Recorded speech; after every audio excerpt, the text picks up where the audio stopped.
ओम श्री गणेशाय नमः। स्वागत है आप सभी का हमारे चैनल पर। आज के इस वीडियो में आप सुनेंगे चैत्र मास के कृष्ण पक्ष की गणेश चतुर्थी भालचंद्र संकष्टी चतुर्थी व्रत की कथा। साल 2026 में भालचंद्र संकष्टी चतुर्थी का व्रत 6 मार्च शुक्रवार को रखा जाएगा। संकष्टी चतुर्थी के व्रत में सायंकाल भगवान श्री गणेश का पूजन करके चंद्रमा को अर्घ्य देकर ही व्रत को पूर्ण किया जाता है और 6 मार्च शुक्रवार को चंद्रोदय का समय होगा रात्रि 9:31 पर और इस दिन राहु काल का समय होगा सुबह 10:30 से 12 बजे तक। राहु काल के समय को छोड़कर कभी भी भगवान श्री गणेश की पूजा की जा सकती है और पूजा करने के बाद व्रत की कथा का श्रवण भी करना चाहिए। आज के इस वीडियो में हम आपको संकष्टी चतुर्थी व्रत की कथा सुनाने जा रहे हैं। अगर आपको पसंद आए तो वीडियो को लाइक करके औरों तक भी शेयर करिए। साथ ही साथ हमारे चैनल को अगर सब्सक्राइब नहीं किया है तो चैनल को भी सब्सक्राइब करके बेल आइकन पर क्लिक कर लीजिए। तो चलिए अब शुरू करते हैं चैत्र मास के संकष्टी चतुर्थी व्रत की कथा। एक समय की बात है, ऋषिगणों ने भगवान स्वामी कार्तिकेय से पूछा, हे प्रभु, दरिद्रता और कुष्ठ आदि रोगों से महादुखात एवं बैरियों द्वारा राज्य से च्युत किए गए शुभ आकांक्षी सभी नरेशों को क्या करना चाहिए? हे स्कंद, सभी उपद्रवों से पीड़ित और विद्या, पुत्र, ग्रह और धनहीन शुभ आकांक्षी मनुष्यों को क्या करना चाहिए? वो कर्तव्य या उपाय बताइए जिससे उन्हें क्षेम और अर्थ की सिद्धि हो। ये सुनकर स्कंद जी बोले, हे ऋषिगणों, सब सावधान होकर सुनो। मैं एक श्रेष्ठ व्रत कहता हूँ। संकटनाशक गणेश उसका नाम है। वो इस लोक और परलोक दोनों में सुखदायी है। प्राणी इसी उपाय से भूमंडल पर सभी कष्टों से पार हो जाते हैं। इस व्रत को देवकी पुत्र कृष्ण ने क्षेम और अर्थ सिद्धि हेतु धर्मराज को दिया था, जबकि वो वन में दुख पा रहे थे। जैसे कि गणेश जी ने अपनी माँ को सुनाया था, वैसे ही श्री कृष्ण परमात्मा ने द्वापर में पांडवों को सुनाया था। पार्वती जी ने पूछा, हे गणेश जी, चैत्र मास के कृष्ण पक्ष की चतुर्थी को श्री गणेश की पूजा किस प्रकार करनी चाहिए? इस दिन भोजन में क्या खाना चाहिए? चैत्र मास के गणपति देवता का नाम क्या है? उनके पूजन आदि का विधान क्या है? सो आप मुझे बताइए। गणेश जी ने कहा, हे देवी, चैत्र मास के कृष्ण पक्ष की चतुर्थी के दिन विकट नामक गणेश जी की पूजा करनी चाहिए। दिन भर व्रत रखकर रात्रि में षोडश उपचार विधि से पूजन करना चाहिए। ब्राह्मण भोजन के बाद स्वयं व्रती को इस दिन पंचगव्य अर्थात गाय का गोबर, मूत्र, दूध, दही, घी पान करके रहना चाहिए। ये व्रत संकट नाशक है। इस दिन शुद्ध घी के साथ बिजौरे, नींबू का हवन करें। बांझ स्त्रियां भी पुत्र हो जाती हैं इस व्रत को करने से। हे माँ, इसका इतिहास बहुत विचित्र है। मैं उसे कह रहा हूँ। इसके स्मरण मात्र से ही मनुष्य को सिद्धि प्राप्त हो जाती है। बहुत समय की बात है, सतयुग में मकरध्वज नामक एक राजा हुए। वे प्रजापालक थे। उनके राज्य में कोई भी निर्धन नहीं था। चारों वर्ण ब्राह्मण, क्षत्रिय, वैश्य और शूद्र अपने अपने धर्म का पालन करने में व्यस्त थे।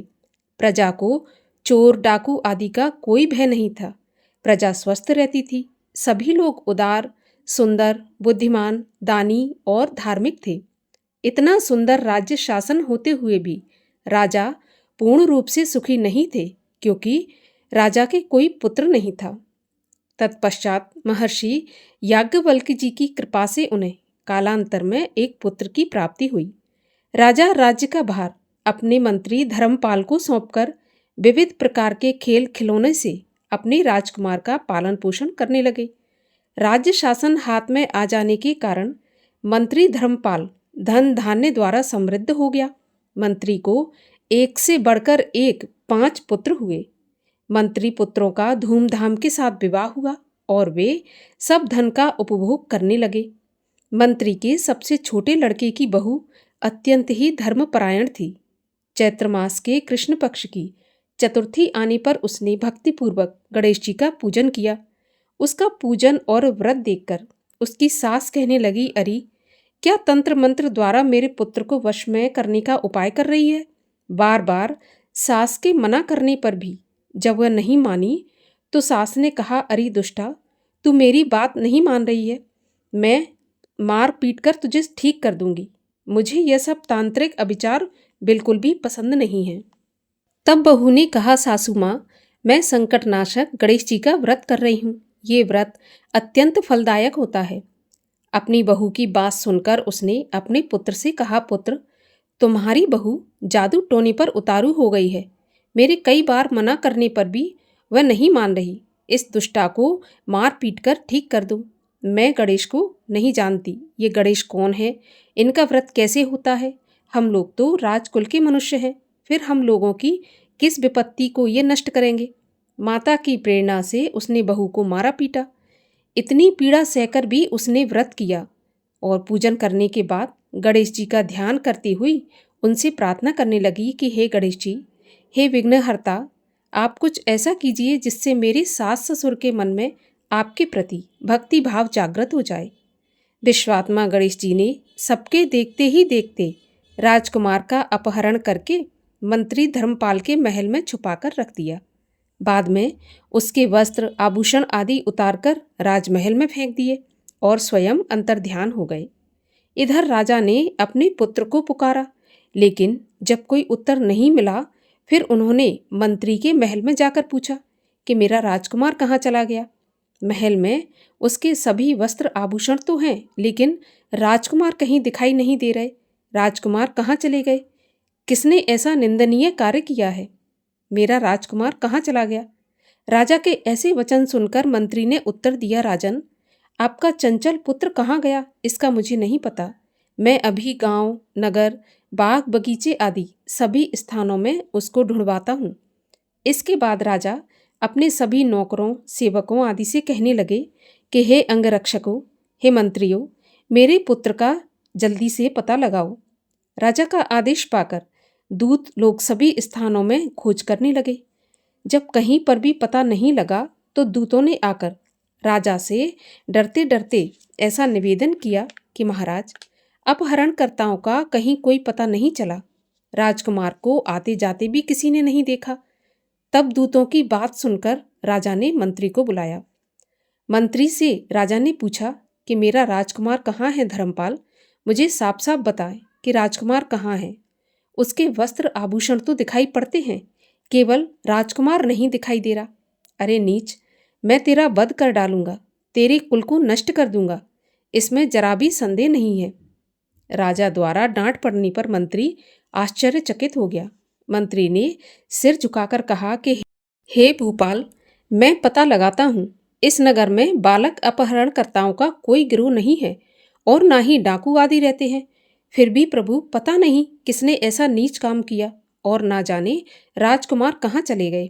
धर्मपाल ने आकर महल में अपनी पत्नी और पुत्रों से पूछा। अपनी सभी बहुओं को बुलाकर भी उसने पूछा कि यह कर्म किसने किया है। यदि राजकुमार का पता नहीं लगा तो राजा मुझ अभागे के वंश का विनाश कर देंगे। ससुर की बात सुनकर छोटी बहू बोली, दादाजी, आप इतने चिंतित क्यों हो रहे हैं? आप पर गणेश जी का कोप हुआ है, इसलिए आप गणेश जी की आराधना कीजिए। अगर राजा से लेकर नगर के समस्त स्त्री पुरुष, बालक वृद्ध संकटनाशक गणेश चतुर्थी का व्रत विधि पूर्वक करें तो गणेश जी की कृपा से राजकुमार मिल जाएंगे। मेरा वचन कभी मिथ्या नहीं होगा। छोटी बहू की बात सुनकर ससुर ने हाथ जोड़कर कहा, बहू, तुम धन्य हो, तुम मेरा और मेरे कुल का उद्धार कर दोगी। गणेश जी की पूजा किस प्रकार की जाती है? हे सुलक्षणा, मुझे ये बताओ। मैं मंद बुद्धि होने की वजह से व्रत के महात्म को नहीं जानता। हे कल्याणी, हम लोगों से जो भी अपराध हुआ है उसे क्षमा कर दो और राजकुमार का पता लगा दो। तब सब लोगों ने संकटनाशक गणेश चतुर्थी का व्रत करना शुरू किया।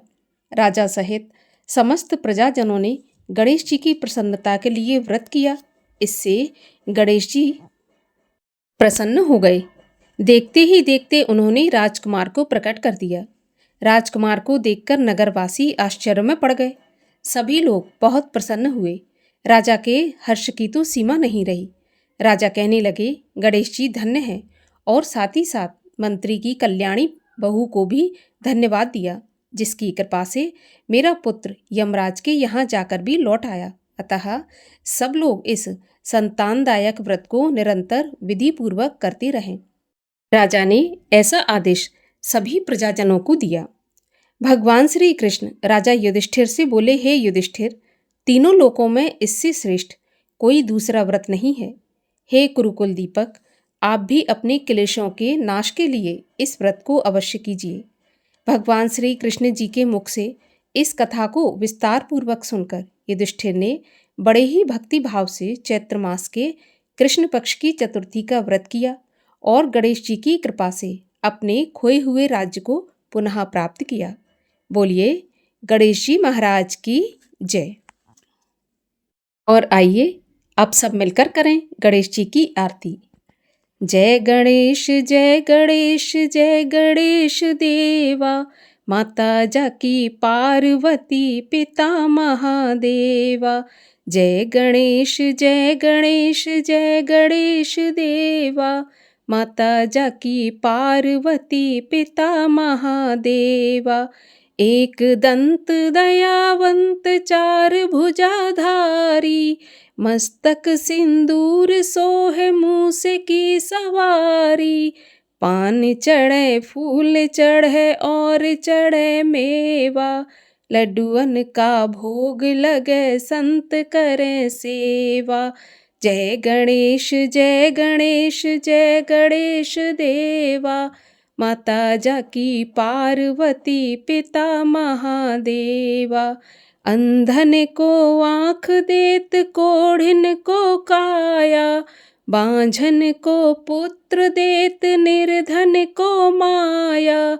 अंधन को आँख देत कोढ़िन को काया, बांझन को पुत्र देत निर्धन को माया। सूर श्याम शरण आए सफल कीज सेवा, माता जाकी पार्वती पिता महादेवा। दीनन की लाज रखो शंभु सुत वारी, कामना को पूरा करो जाऊं बलिहारी। जय गणेश जय गणेश जय गणेश देवा, माता जाकी पार्वती पिता महादेवा। माता जाकी पार्वती पिता महादेवा। बोलिए संकट नाशक गणेश जी महाराज की जय।